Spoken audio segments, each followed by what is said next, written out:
There are countless cover songs. Every band and artist has at least one cover song in their arsenal that they pull out in special occasions or in times of dire need. Whether it's featured on an album, maybe a greatest hits compilation, or whether it's something that they play exclusively live. There's no shortage of artists putting their own spin on other musical IPs. Sometimes they just want to pay homage to the artist that inspired them. Or maybe put their own spin on a current top 40 hit. Or they just want to fart out a song to pad out the set list. Sometimes you get truly great covers that everyone loves, like Johnny Cash's cover of Hurt.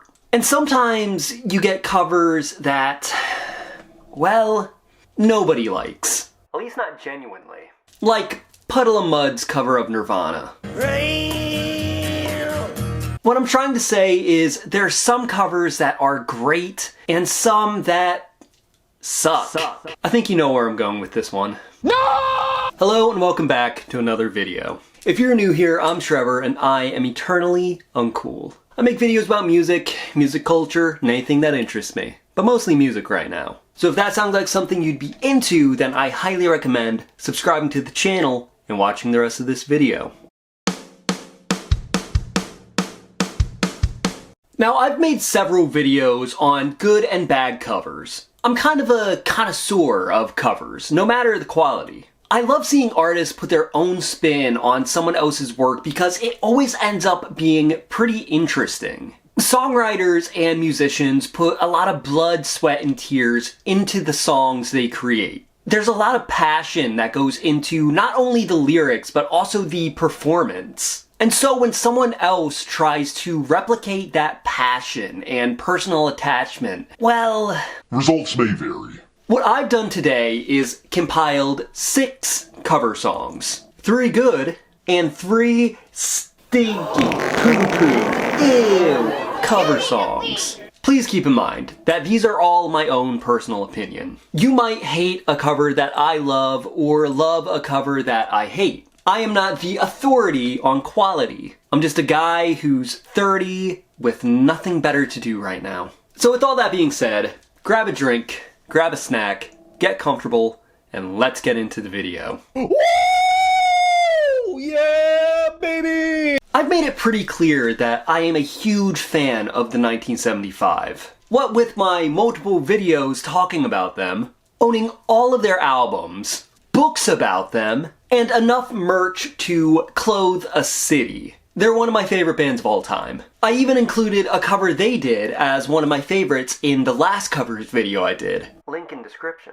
But what about when a band covers the 1975? How does that end up? Enter the Hunna. So just give yourself a try. I love this song. It's probably one of my top 10 1975 tracks. It's a perfect mix of the band's punky and emo influences, as well as showcasing their range as a band. But it also just feels like a song that's so perfectly theirs. I feel like it's hard for any band to pull off the 1975's unique sound, but the Hunna actually managed to deliver a pretty decent cover. Now, the Hunna don't deviate too much from the source material. You still have that classic Joy Division intro, but it's not a straight carbon copy. Ryan Potter's vocals are a little bit more laid back than Matty Healy's. And the rest of the band doesn't try to imitate the 1975's playing, but instead play the song the way the Hunna would.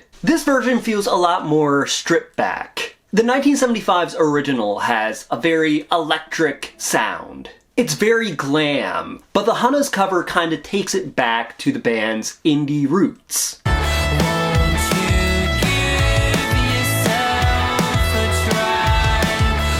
Normally, I don't enjoy covers of the 1975's songs, but the Hunna actually did a pretty good job here. I'd recommend this cover if you're a fan of the 1975. I'd also recommend the Hunna's original work. They're actually a pretty solid indie rock band. No, man. System of a Down is probably one of the most beloved rock bands of the last 20 years. They've had albums in the Billboard 200. They've won a Grammy. They've redefined what metal could be. System of a Down is one of the greats. And they're bound to be covered by other artists because they're just that big. System of a Down has been covered by everyone from Motionless in White to Lil Uzi Vert, with varying degrees of success. But I think the most questionable System of a Down cover has to be MGK's cover of Aerials. Life is a waterfall, one in the river, one again after the fall. I don't think I can make a covers video without including MGK. Don't get me wrong, I don't hate the guy. I actually enjoy some of his music, both in rap and in pop punk. Still on the fence about that whole country thing though. But when he covers other people's work, Man, he just really shouldn't.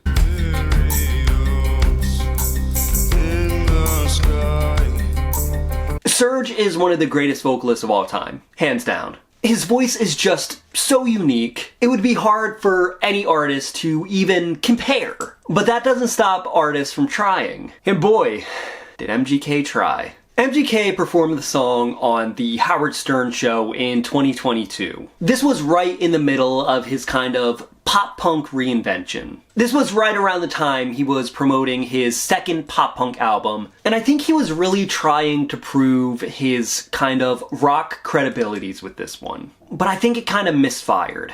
First off, he's so low energy here. I don't know if it was early in the morning and he didn't get enough sleep, but when Howard Stern is talking to him before the performance, he just seems kind of groggy and mumbly. Second, he's smoking the whole time. I'm no vocal instructor. Correct me if I'm wrong, but Pretty bad for your voice, right? I don't know if he was doing this to kind of look cool, but it didn't work. Third, his vocals are just terrible here. The rest of MGK's band does a pretty good job of doing an acoustic rendition of this song, but the vocals just drag the performance way down. This cover's bad. There's no way I can sugarcoat it. It's fucking bad. Woo!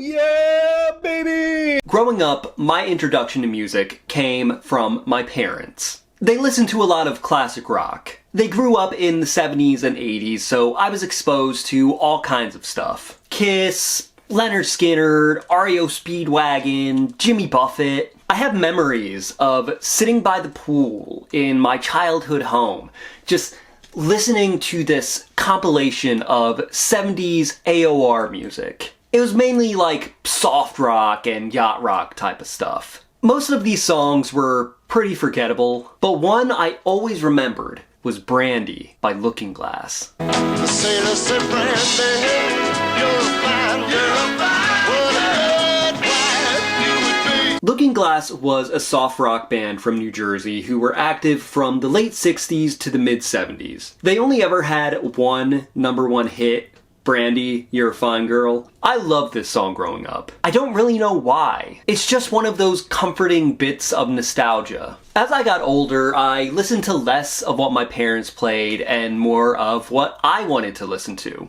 Alt rock, pop punk, emo. You guys know my taste by now. But imagine my surprise when an underrated emo band I loved in high school had a cover of Brandy.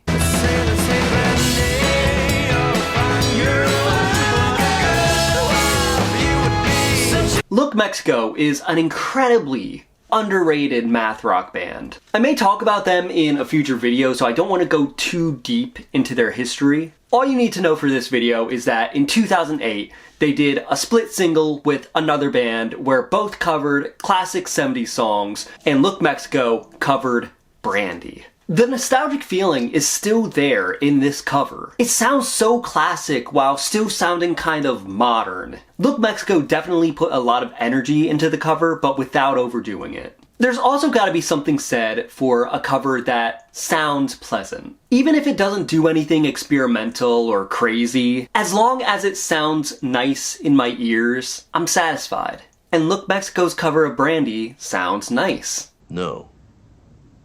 No, man. Oh man, I'm gonna get a lot of shit for this one. Talking Heads have had a frankly shocking amount of influence on modern pop music. So much so that they had a tribute album released not too long ago featuring the likes of Miley Cyrus, Lorde, and Paramore. And a lot of these covers are pretty damn good. You can tell all of these artists wanted to respect the works of David Byrne and co., while also putting their own unique spin on the material. I specifically like Paramore's cover of Burning Down the House.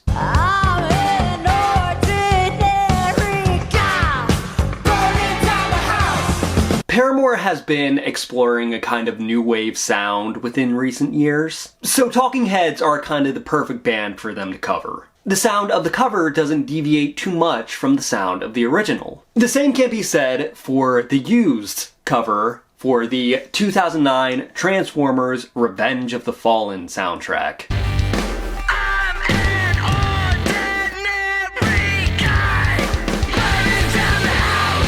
This cover takes the original's new wave meets funk vibe and turns it into something that's more harsh and electronic. And Bert's vocals, while unique, just don't really fit the song. And I like the Used. Don't get me wrong. They're one of the most important bands of the 2000s emo and pop punk and post-hardcore scene. But I don't think they have a new wave vibe. At least not back then. Maybe if they covered it now, it would sound a lot better. But in 2009, it just didn't work. It sucks that this cover came from a soundtrack that actually features some pretty great songs. But man, this cover of Burning Down the House, not it. Woo!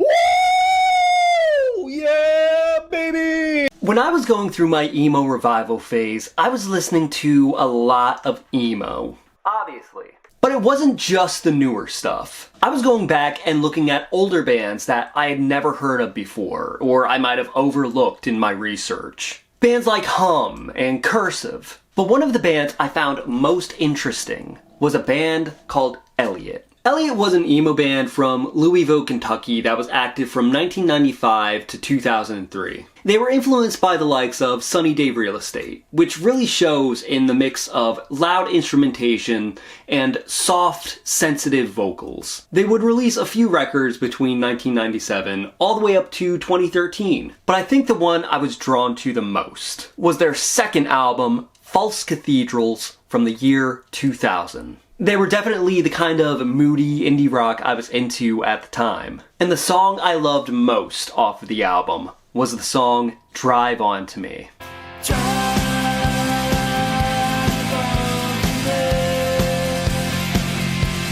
This song really struck a chord with a younger version of myself. A song about a short-lived romance between two people who weren't emotionally or physically available at the same time. But that romance still left an impact. That was my early to mid-20s in a nutshell. It also helps that the song is just so catchy and memorable. I'd go as far as to say that this is probably one of my favorite emo songs of all time. Plus, I get the added bonus of feeling special because not a lot of people know this band or this song. So imagine my surprise when I find a pop punk cover by a forgotten 2000s easycore band. And imagine my even bigger surprise when it's good.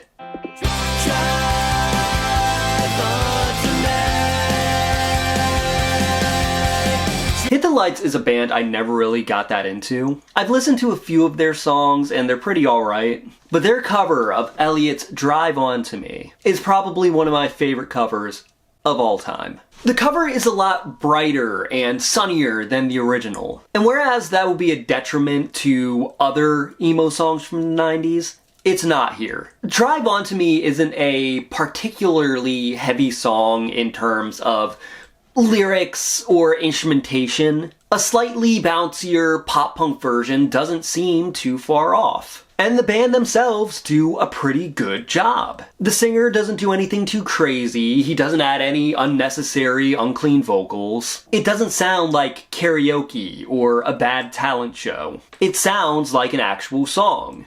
I highly recommend this cover to anyone who is a fan of emo and pop-punk, and likes to see when the two genres are combined. No, man.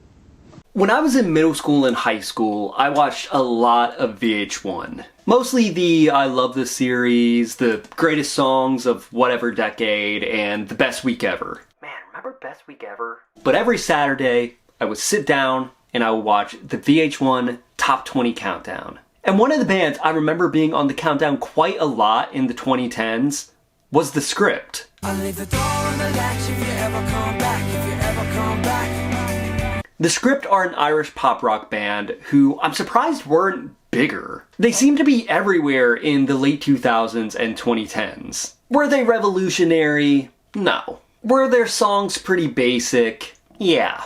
But they were good songs. They're a decent band. But what happens when they cover one of the biggest rap songs by one of the biggest rappers of all time? I'll tell you what didn't happen. A good cover. A good cover did not happen.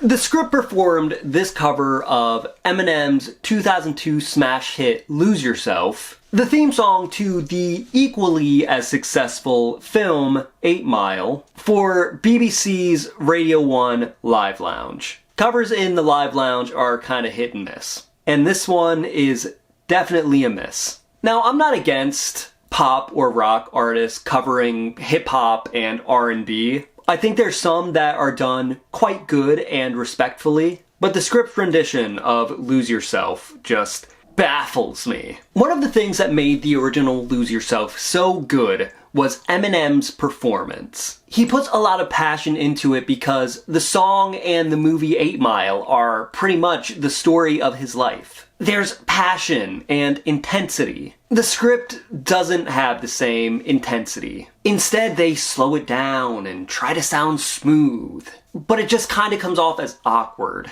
I don't want to diss the Script because I do think they're a talented band. And you can see they really did try with this performance. But maybe they tried Just a little too hard.